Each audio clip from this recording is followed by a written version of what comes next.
Hola comunidad, el siguiente relato que les contaré es una carta de la difunta Lucrecia Armenta.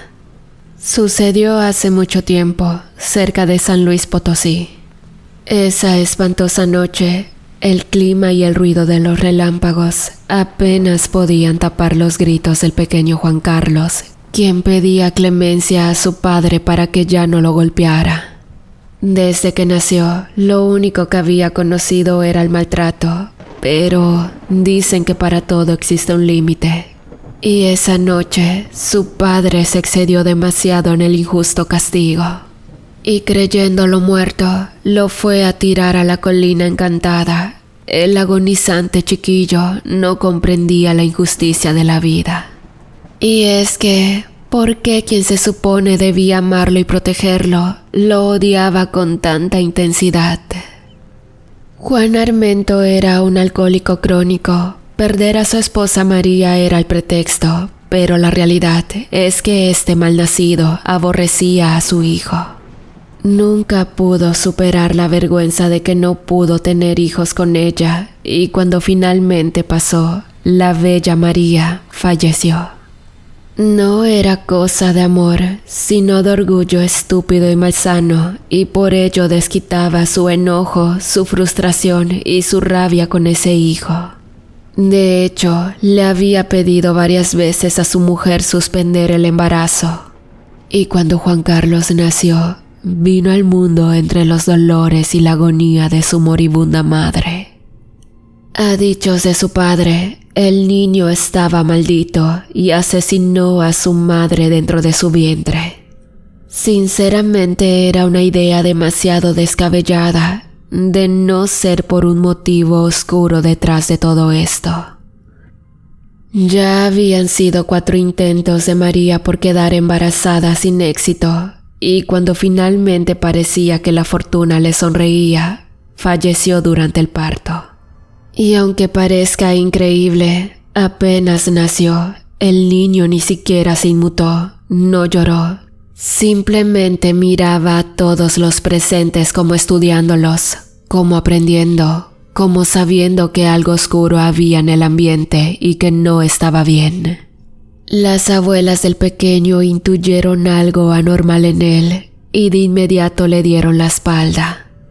Muy poco o nada aprobaron la relación de María y Juan Carlos, así que no se inmutaron ante el cuerpo inerte de la pobre madre que no pudo conocer a su bebé. Y bueno, los demás familiares al igual prefirieron guardar su distancia entre ellos. Y es que sin importar cuánto desearan ser dulces con el bebé, simplemente no soportaban a María. Incluso sus cuñadas actuaban de lo más normal, sin importar que las personas ajenas a la familia estuvieran presentes. Y el pequeñito, a quien llamaron Juan Carlos, despedía un aura oscura e incómoda a su alrededor, por lo que de inmediato fue rechazado por parte de la familia del padre. Y aunque la familia de María querían hacerse cargo de él, simplemente no los dejaron. Mientras la familia de Juan decía que ese niño era algo malo y lo trataban como tal, como si no fuera una obra de Dios su nacimiento. Y es que había tantos rumores acerca de que el hijo de María realmente no era de Juan, pero nadie sabía la verdad. Aunque la mamá de Juan sabía perfectamente que tanto María como su madre andaban de boca en boca, pues siempre la señalaron como brujas y adoradoras del mismo Satanás.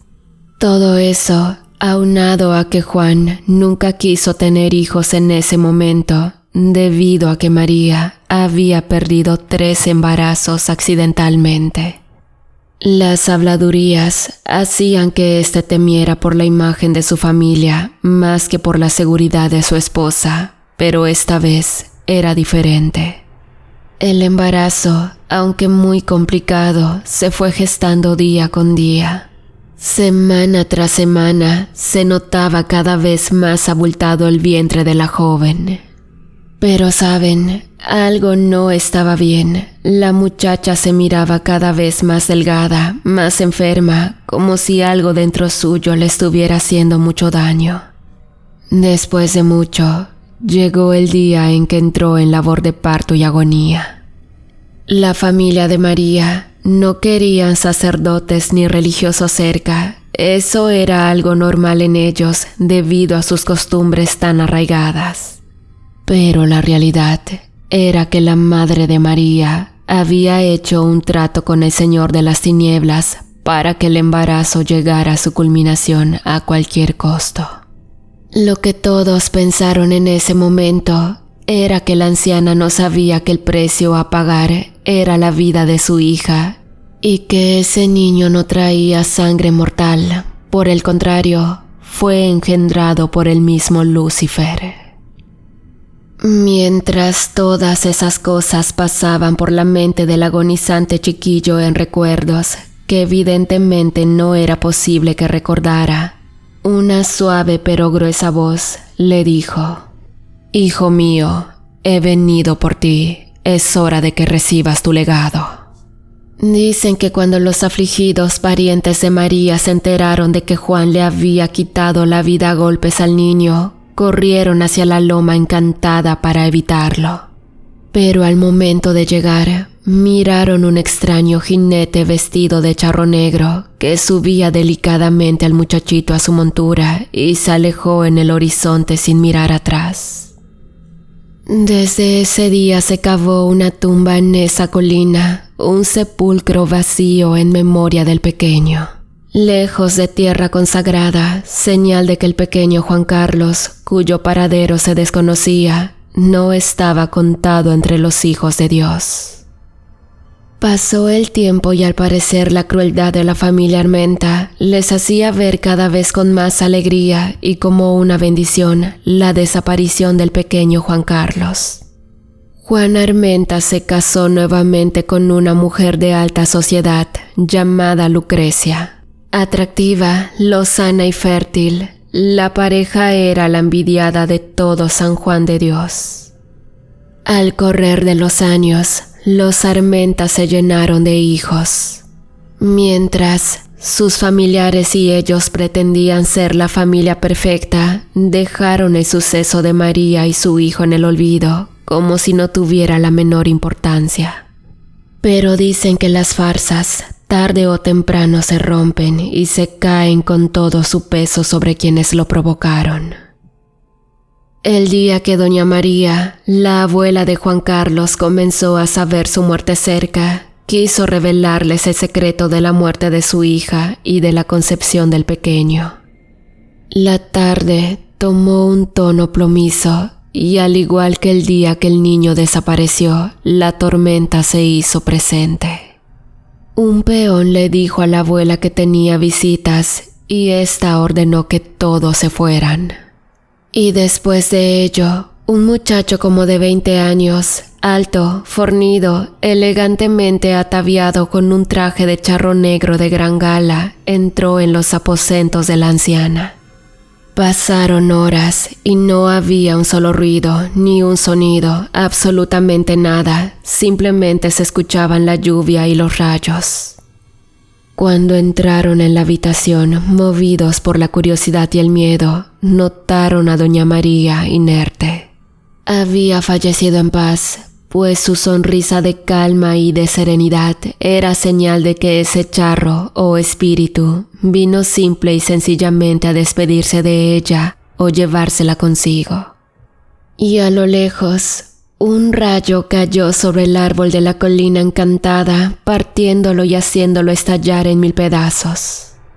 Mientras el jinete con su encabritado caballo se miraban furiosos, y otro rayo destruyó la tumba de Carlitos, encendiendo al jinete y al caballo en llamas, simplemente para desaparecer en un segundo. Los familiares de doña María sabían que algo terrible estaba a punto de asolar al poblado, pero decidieron callar. Quizás era lo mejor. Después de todo, eran designios del destino todo lo que debía pasar. Conforme a su tradición, Enterraron a doña María junto a su hija en tierra bruta, lejos del cementerio, ante las miradas de sorna y de burla de la familia Armenta, quienes decían a casi gritos que un mal menos dejaba este mundo. La siguiente noche de luna llena, una fantasmal y espantosa figura rondaba por las calles del pueblo. Juan Armenta pudo verlo de cerca y perfectamente. Cuenta que efectivamente portaba un elegante traje de charro de gran gala color negro. Notó asombrado sus abalorios y su botonadura y silla de montar, además de que sus pistolas estaban totalmente adornadas de finísimos detalles de oro. Pero su rostro era sereno, sin expresiones, era apenas un jovencito como de 20 años, pero muy pálido y de ojos extremadamente negros que brillaban a la luz de la luna como los ojos de los gatos. Y el caballo era gigante y negro, un caballo belga de guerra cuyas monturas y arreos estaban igualmente adornados en oro. Pero, fuera del lujo de la montura, el tamaño de ese caballo lo asombró y lo asustó. Lo más intimidante eran sus ojos rojos y cómo bufaba humo de sus narices. Y pareciera que sus patas quemaban el suelo, pues dejaba sus huellas marcadas con cenizas por donde pisaba. Cuando lo vio mejor, se dio cuenta que se trataba de un espanto. Pero justo cuando el anciano Juan iba a gritar, el jinete espectral simplemente pasó de largo sin decirle nada ni hacerle nada. Esa misma noche Juan Armenta se daría cuenta del motivo por el cual el charro no le hizo nada al momento.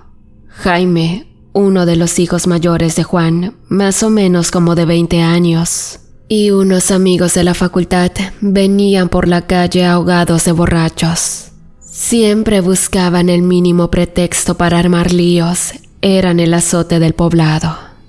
Pero esta vez el joven Armenta vería su última luna, pues tan solo a unas calles de donde Juan había visto al jinete, se escucharon disparos, gritos, el fantasmagórico y aterrador relinchar de un caballo y finalmente una carcajada espantosa que hizo que más de uno se orinara los pantalones.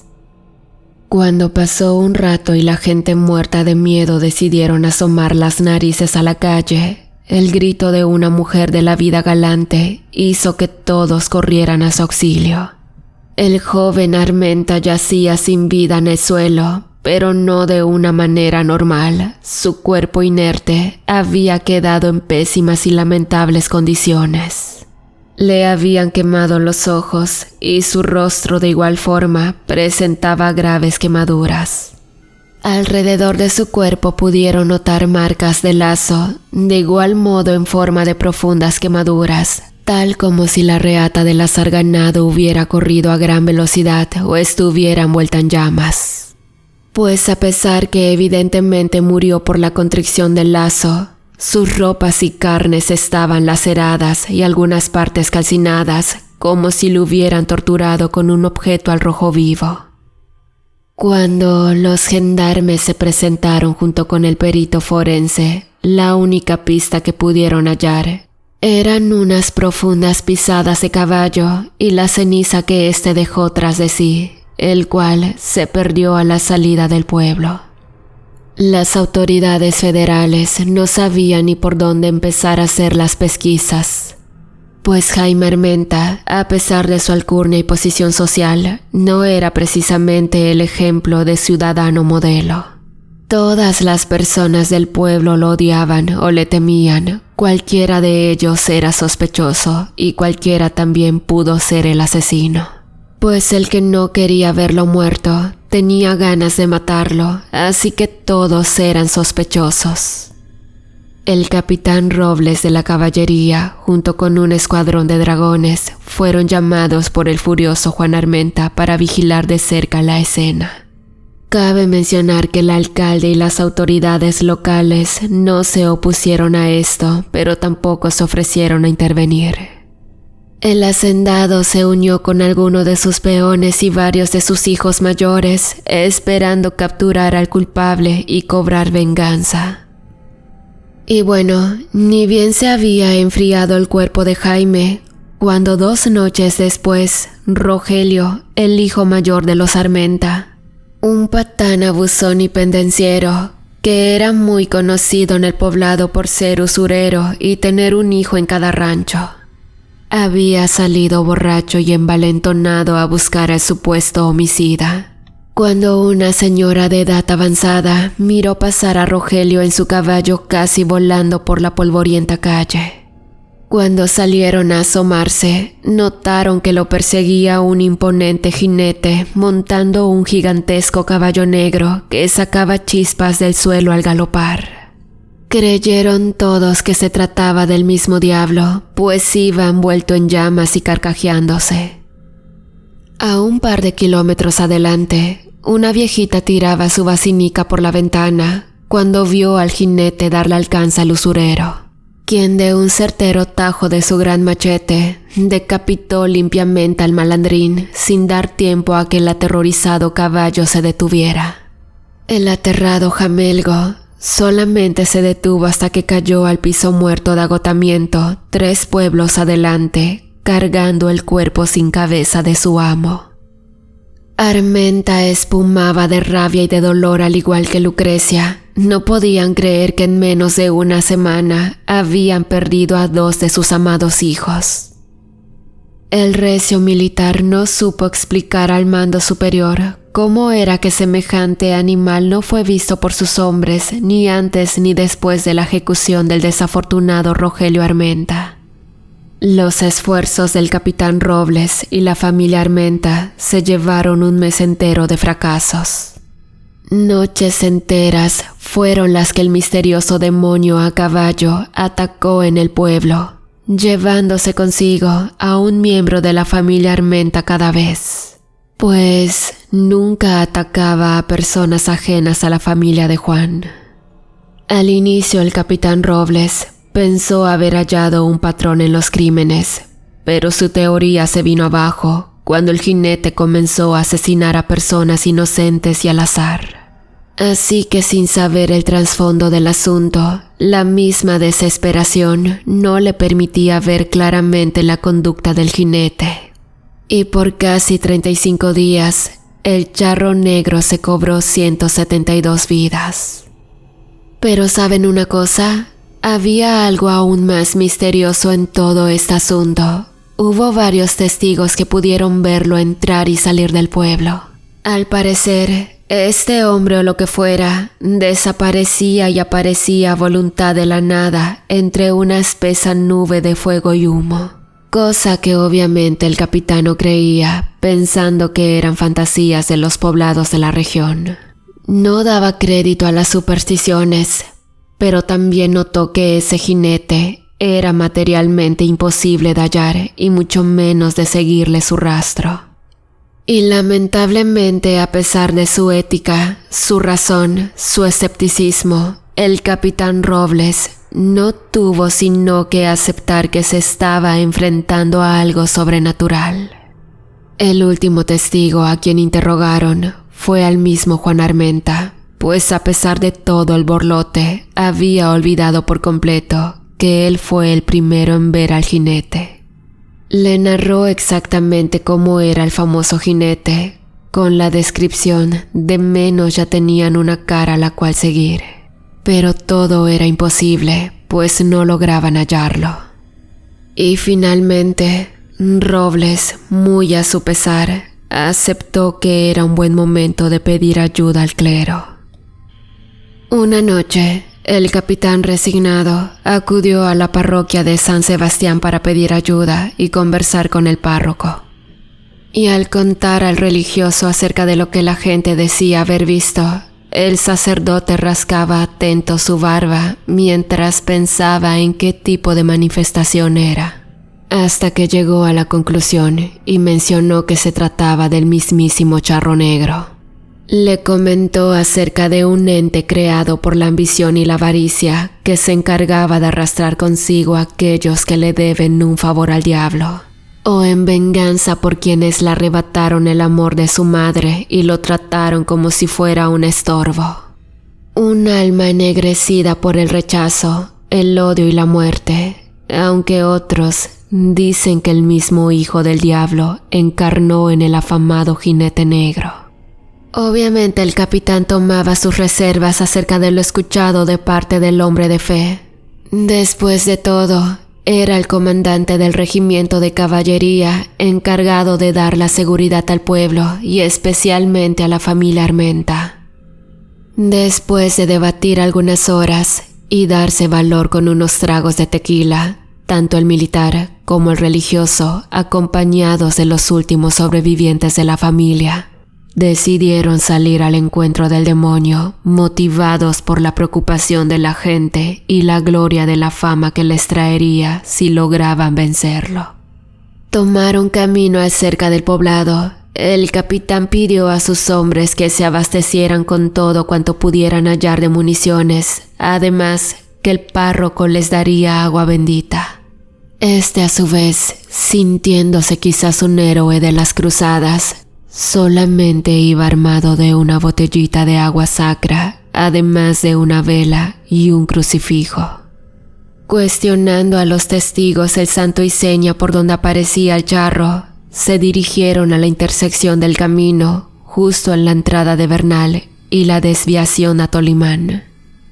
Pasaron las horas y los estragos del frío, la espera y el hambre comenzaron a apoderarse de los hombres.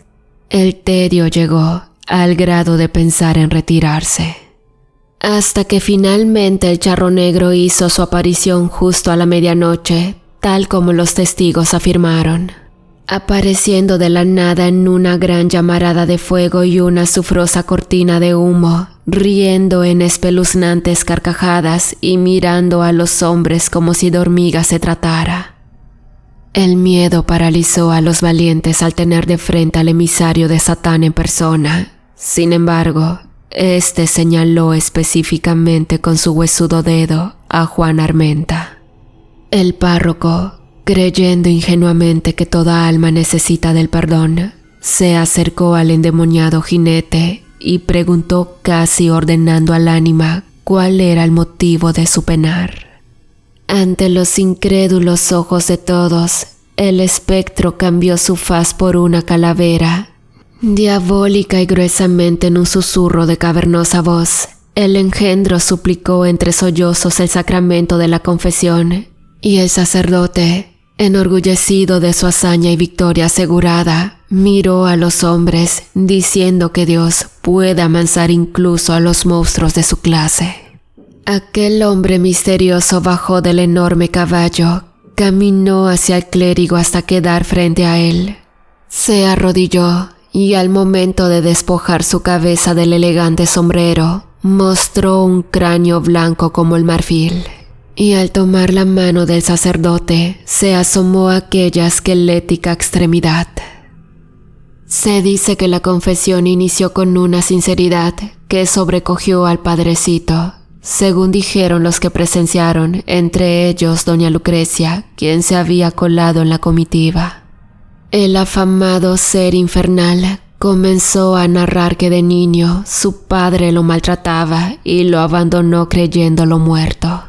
Dijo que ese maldito hombre tampoco amaba a su madre, que solamente quería tener riquezas y vivir de lujos. Tanta fue su ambición que llegó a matar por beneficio a su propio hijo, hasta que hizo su nueva familia sin que nadie dijera nada en el pueblo. Dijo que siendo un niño pequeño hizo un trato con el diablo, su alma a cambio de todo lo que él deseara, riquezas, posesiones, vino, mujeres, juego y diversión hasta hartarse. Pero lo que el niño pidió solamente fue venganza y hacer que pagara el hombre que tanta pena y dolor le dio a su madre y a él. Al grado que sus propias hermanas envenenaron a su madre para que falleciera junto con el fruto de sus entrañas, sin saber que el demonio protegía al recién nacido. El niño sufrió un infierno simplemente, hasta el momento en que estuviera todo dispuesto para vengarse de su verdugo. Y de esa manera, su alma, corrompida por el dolor, nunca podría descansar en paz. El sacerdote, conmovido por las palabras del engendro, impuso penitencia y luego de otorgar la bendición y la absolución, una sonora carcajada salió de aquel ser, quien se puso de pie, cuán alto él era, y con un rugido propio de una bestia, hizo algo que nadie sabe qué fue, pero dejó en los huesos el cuerpo del párroco, y jocoso le dijo al cadáver del religioso que no escuchó que su alma no podía ser perdonada jamás. Pues para ser perdonado se debe pedir perdón, y él no se arrepentía de ser lo que era, el hijo del charro negro, el mismísimo diablo en la tierra. Juan Armenta, en llanto y aterrorizado, tomó el recipiente de agua bendita para atacar al engendro infernal, pero para su mala suerte, no le hizo absolutamente nada al jinete, quien seguía riendo. Y fue entonces cuando notaron que efectivamente sus pies no eran humanos, ya que tenía una pata de gallo y otra de macho cabrío. Cuando el demonio tomó a Juan y finalmente le arrancó la piel y lo carbonizó de igual manera. Horrorizada, doña Lucrecia le dio un golpe en la espalda al charro con un palo, y cuando éste iba a dar cuenta de ella, el capitán reaccionó y ordenó abrir fuego. Las balas benditas hacían un poco de daño en el engendro, quien sacó las suyas para defenderse. Eran al parecer convencionales, sin ningún poder, salvo que no necesitaba recargarlas. Un tiro hirió certeramente el pecho del demonio, lo que le obligó a montar nuevamente entre una lluvia de balas bendecidas que también alcanzaron a herir al caballo, pero levemente. El charro no venía a cobrar favores en especial, simplemente vino por amor a la matanza. Montando su hermoso corcel gigante y negro, cortando cabezas mientras se dirigía al centro del pueblo. La pobre Lucrecia se enteró de la peor manera la clase de marido que tuvo en vida. Los hombres tomaron también sus caballos y persiguieron al charro a través de la oscura noche, haciendo una gran nube de polvo y humo. Y con el estruendoso tropel de los caballos, la gente se guareció espantada en sus casas, sabiendo que esa noche el diablo andaba suelto y furioso. Al llegar a la altura de la calle de la parroquia, el resto del contingente de personas ya le esperaban para recibirlo a tiros, haciendo que se dirigiera camino al atrio de la parroquia, donde el capitán y el resto de los hombres lo acorralaron. Sabían que no podrían vencerlo. Si el agua bendita y los ritos religiosos no lo hicieron, ellos tampoco podían. Pero doña Lucrecia le había dicho al capitán que el padrecito sabía cómo vencerlo en caso de que nada resultara positivo. La monstruosa voz sonó nuevamente, advirtiendo a los mortales que no había modo de poderlo derrotar con sus armas. Fue entonces cuando el maldito endemoniado se dio cuenta que los valerosos hombres le habían tendido una trampa del cual no podría salir. Y bueno, cuando el charro se dio cuenta de algo, los gallos comenzaron a cantar, anunciando el amanecer del nuevo día. El espectro del Averno trató de defenderse y escapar, dando muestra de su fiereza, disparando, lanzando, cortando, pero sus esfuerzos fueron en vano. El capitán Robles le dio un certero tiro en la cabeza y el charro le atravesó el machete en el pecho. Antes de dar su último aliento, el capitán señaló la llegada del astro rey, quien bañaba con sus rayos las llanuras y las montañas, aproximándose imparable y eterno como cada mañana. Al tocar los primeros rayos del sol, tanto él como su caballo comenzaron a arder en fuego, librando así al poblado de su siniestro acosador. Pero lamentablemente, sin saber el contexto de la historia, Juan Carlos simplemente perdió a su madre al nacer, envenenada por las hermanas de su marido. Al final, el charro negro logró su venganza acabando hasta con el último de los Armenta, pero también perdieron la vida varios valientes. La gente cuenta que después de eso, el charro negro jamás se volvió a aparecer por esa región, aunque lamentablemente dejó secuela entre los habitantes. Y bueno, se preguntarán por qué leo esta carta, pues doña Lucrecia quedó recluida en un convento el resto de su vida. Y ya muy anciana, totalmente sola, sorda y muda por la impresión de ver la cara del diablo, escribió este maravilloso relato de lo que fue un origen desconocido del infame hijo del charro negro, heredero del mismo diablo encarnado en la tierra. Gracias.